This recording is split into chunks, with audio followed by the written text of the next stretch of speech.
Olá, bom dia. Estamos de volta com as nossas aulas, né? Depois da semana de provas. Prof, espero que todo mundo tenha ido bem nas provas. Nós vamos retomar essa semana na apostila de matemática. Vamos concluir as apostilas que ainda não foram concluídas essa semana. E a nossa primeira aula hoje é matemática, né? A aula de hoje é matemática. Nós vamos retomar com o sistema monetário, que a gente tinha parado na página 76, hoje vamos para 77. Então, para começar, aqui tem um textinho que a prof vai ler e vai explicar para vocês. Sebos, um modo de adquirir o hábito da leitura de uma forma mais econômica. O hábito da leitura ainda é um dos grandes desafios para boa parte da população. Muitas pessoas alegam não ler com muita frequência pelo elevado preço dos livros. Atendendo a essas críticas, houve a criação de sebos de livros por toda parte do mundo para incentivar cada vez mais as pessoas a tomarem gosto pela leitura.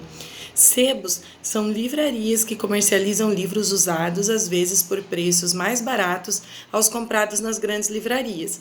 Atualmente, os sebos comercializam também revistas, gibis, CDs, DVDs e DVDs. Livros como O Pequeno Príncipe, que nas grandes livrarias são vendidos por R$ 27,00, podem ser encontrados nos sebos por R$ 7,50. Olha só que diferença de preço, né? E apesar de os sebos, desculpem, a prof pulou aqui. Harry Potter e a Pedra Filosofal é vendido nas livrarias por R$ 27,00 e nos sebos pode ser encontrado por R$ 10,00.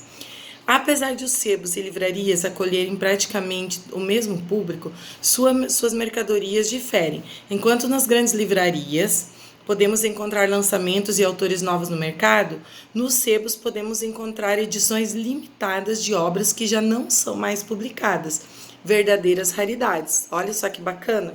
Então aqui vocês estão vendo alguns exemplos, né? Algumas fotinhas aqui dos sebos. Bom, aqui nossas ideias perguntam assim: você tem o hábito da leitura? Quantos livros lê por ano?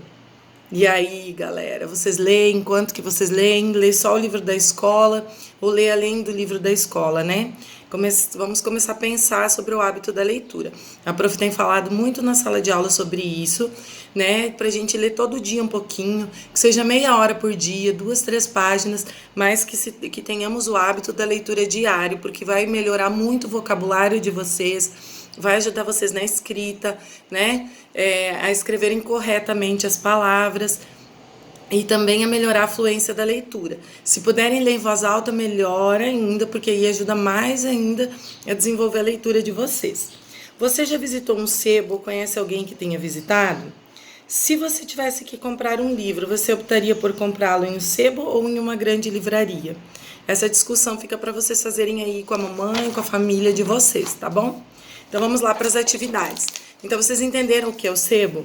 O sebo é como se fosse uma livraria, né? Uma espécie de livraria. Só que no sebo a gente vai encontrar livros usados, a maioria livros usados e com preços menores do que os livros na livraria. E também nos sebos a gente encontra aqueles livros mais antigos, geralmente não os lançamentos mesmo, né? São livros mais antigos. Então, isso que é um sebo, é como se fosse uma livraria, é uma livraria, na verdade, mas com livros usados e com preços menores.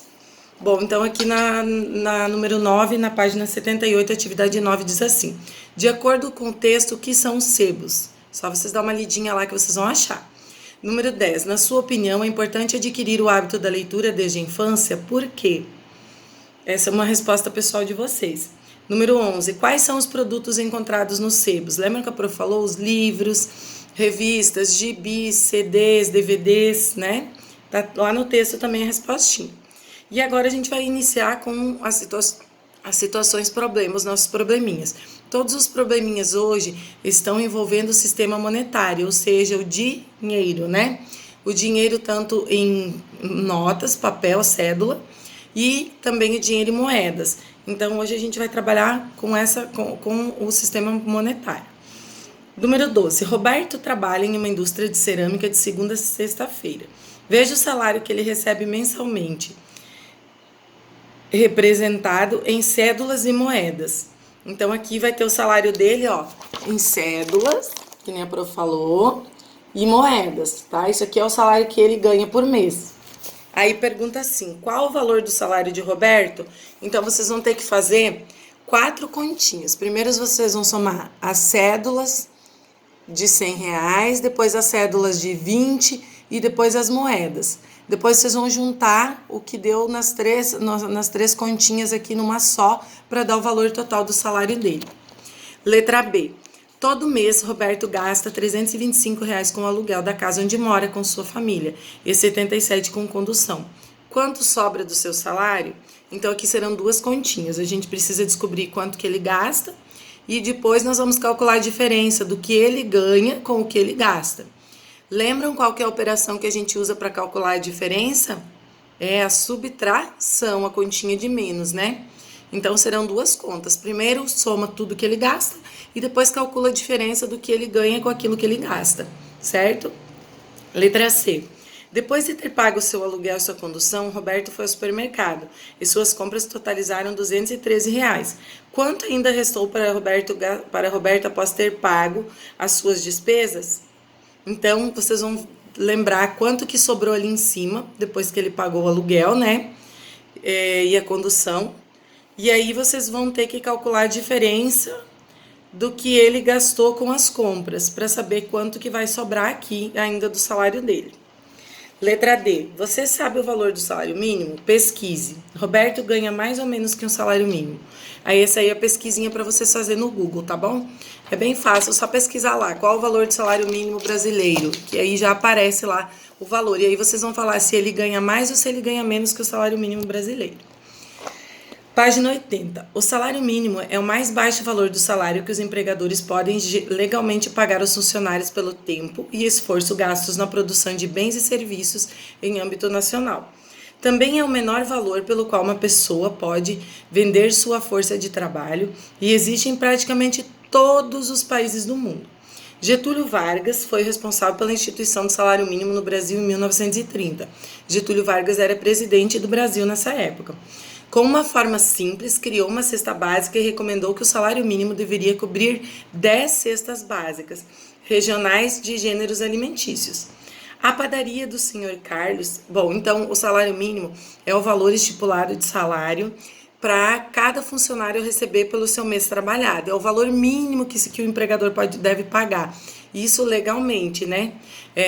Dentro da lei, com a carteira assinada, com os direitos trabalhistas que as pessoas têm, com tudo que as pessoas têm direito como funcionário. Tá?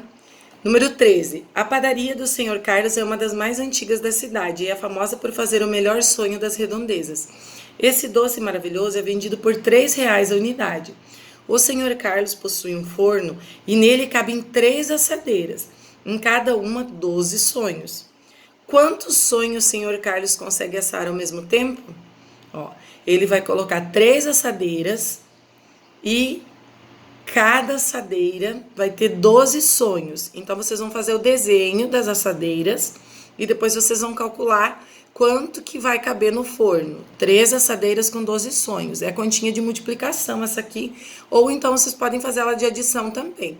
Bem simples. Façam o desenho que vocês vão conseguir fazer a resposta bem fácil. E depois tem que fazer a continha também, tá? O desenho e a continha. Letra B. Senhor Carlos conseguiu vender em um dia 36 sonhos. Quanto ele conseguiu arrecadar? Lembram que ele vendia cada sonho a R$ 3,00, né? Então, vocês vão calcular quantos sonhos ele produzia no forno, vezes os R$ 3,00 que era cada sonho que fala aqui, né? Possui cada sonho, forma, 12 sonhos. Cada sonho era vendido a R$ 3,00 a unidade. Então, primeiro vocês têm que achar quantos sonhos ele conseguia produzir nas 3 formas. E aí depois multiplicar, fazer vezes o valor de cada sonho, que é R$ 3,00. Letra C. Por um pequeno descuido, o Sr. Carlos queimou 27 sonhos. Sabendo-se que nesse dia ele assou 36 sonhos e que o valor de cada sonho é R$ 3,00, quanto ele receberá nesse dia se vender todos os sonhos que sobraram? Então, ele produzia, né? Ele assou 36, mas ele queimou 27. Então, nós vamos ter que calcular a diferença de quantos ele assou com os que ele queimou para saber quantos sobraram.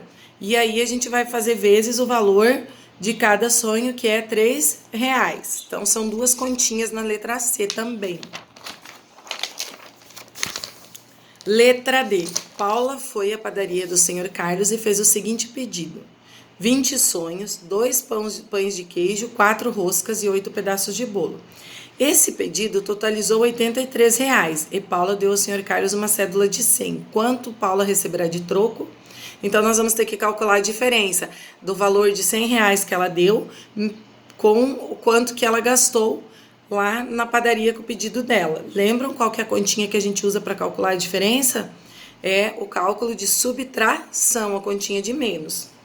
Letra E. Alice encomendou 5 sonhos para servir seus filhos. Para seus filhos. Quanto pagará pelos sonhos? Fácil, né? Então, ela encomendou 5 sonhos, cada sonho custa R$3. Aí, vocês vão ter que fazer a continha aqui para calcular quanto que ela vai gastar. 14. Calcule o troco que cada aluno deverá receber em cada situação de compra. Gastei R$16,50 e paguei com 4 notas de R$5 e uma moeda de 50. Então, vocês vão somar as 4 notas de 5 mais a moeda de 50 centavos para ver quanto que ela tinha em dinheiro. O menininho tinha dinheiro ali. Aí, vocês vão pegar quanto ele tinha em dinheiro menos o valor que ele gastou. Vamos calcular a diferença aqui também para saber quanto que vai receber de troco. Na outra embaixo, a menininha, ela tinha uma nota de 2, uma de 5, uma de 10 e a moeda de 25. Então, vocês vão fazer a mesma coisa. Vão fazer a continha, vão somar todas as notas, as cédulas, mais a moeda, para ver o valor que ela gastou, que ela tem. E aí, vocês vão fazer o valor que ela tem menos o valor que ela gastou, que foi R$13,25. Tá? E depois colocar a respostinha aqui embaixo. Lembrem que na resposta, quando vocês forem colocar o valor, tem que colocar o R e o cifrão, o número, a vírgula e o 00, que é para colocar em reais. Por exemplo, aqui, a professora vai dar um exemplo aqui, ó. Como que tem que colocar o valor. Quanto que sobrou de troco para ela, ó. R$4. Olha como que coloca os R$4, ó. O R, o cifrão, o número 4,00. Então tem que sempre colocar assim para indicar que é dinheiro, que é valor, tá? Vamos lá, agora a outra menininha aqui, ela tinha 1, 2, 3, 4, 5, 6 notas de R$2 e 2 notas de R$5. Então, vocês vão fazer as continhas aqui também, ó. Soma as notas de R$2, vai somar as de R$5, tá? Depois, junta o valor que deu das duas. E aí, vocês vão pegar quanto que ela gastou, quanto que ela tinha, que deu aqui, menos o valor que ela gastou, para descobrir quanto que ela vai ganhar de troco também, tá? Consolidando o conhecimento. Contar dinheiro é uma tarefa bem simples, mas bastante útil para descobrir o valor da quantia que você tem guardada. Além disso, ela pode ser uma boa forma de praticar a matemática, contando dinheiro. Uma maneira prática de contar dinheiro é separar as moedas das notas e posteriormente agrupar notas e moedas que sejam semelhantes entre si. Ao empilhar 10 notas de R$10, esse valor será equivalente a R$100. Ao empilhar 10 moedas de 10 centavos, esse valor será equivalente a R$1. Ao empilhar 5 notas de R$20, esse valor será equivalente a R$100. E ao empilhar 4 moedas de 25 centavos, esse valor será equivalente a R$1. Então, a prof aqui dá a sugestão para vocês, ó. Se vocês quiserem fazer em casa com a mamãe e o papai, quem tiver cofrinho, peguem o cofrinho de vocês, contem as moedinhas, separem as moedas de 10 centavos, as moedas de 5, as de 25, as de 50 e de R$1, tá? Se vocês tiverem dinheiro também, chamem o papai e a mamãe para fazer um programa junto com vocês e contar o dinheiro do cofrinho de vocês, tá? É bem legal essa atividade, vocês podem ir anotando, fazendo o registro numa folha, né? Conta quantas moedas deu de 10 centavos, quanto que vocês têm de 10 centavos, quanto que tem de 5, depois junta tudo. É uma forma bem legal de vocês estarem aprendendo a contar o dinheiro. Vocês podem fazer isso junto com a mamãe e o papai, essa atividade em casa. Página 85, você é o autor. Pesquise em revistas ou na internet imagens de cédulas ou moedas do dinheiro que circula atualmente em alguns países e faça uma colagem no espaço a seguir. Então, vocês podem pesquisar na internet, né, e retirar a imagem de moedas e cédulas de outros países, não do Brasil, e colar aqui. Aí vocês vão olhar o tamanho, quanto que vale cada moeda, do que é feita, né, o dinheiro no outro país, se é que nem o nosso, o que tem desenhado. Vamos fazer essa comparação, tá bom? Revise o que aprendeu. Número 15. Marília quer uma TV que custa R$ 687. Ela ainda não pode comprá-la porque ainda falta 195. Qual é a quantia que Marília tem?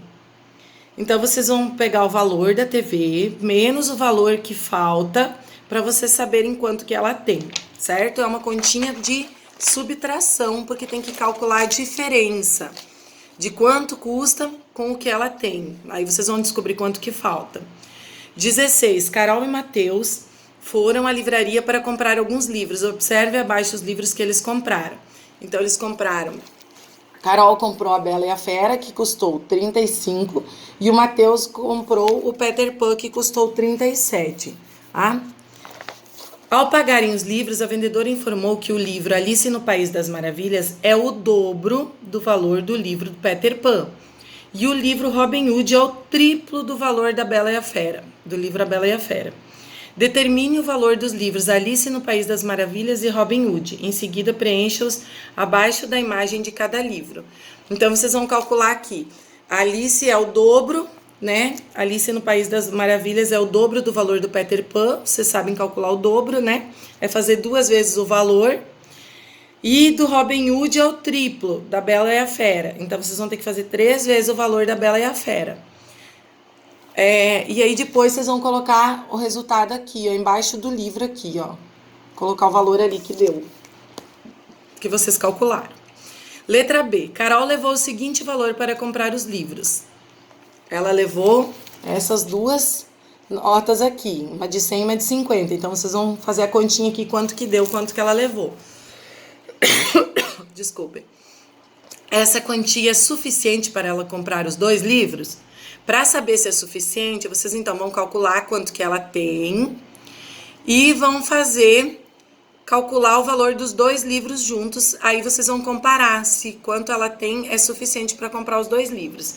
Bem fácil as 2 continhas. São 2 continhas nesse probleminha. Letra C. Qual a diferença entre o preço que Carol pagou pelos livros e o preço que Matheus pagou? Então, vocês vão ter que calcular primeiro. Aqui vocês vão pegar a diferença aqui, quanto que a Carol pagou, mais o valor do livro, né?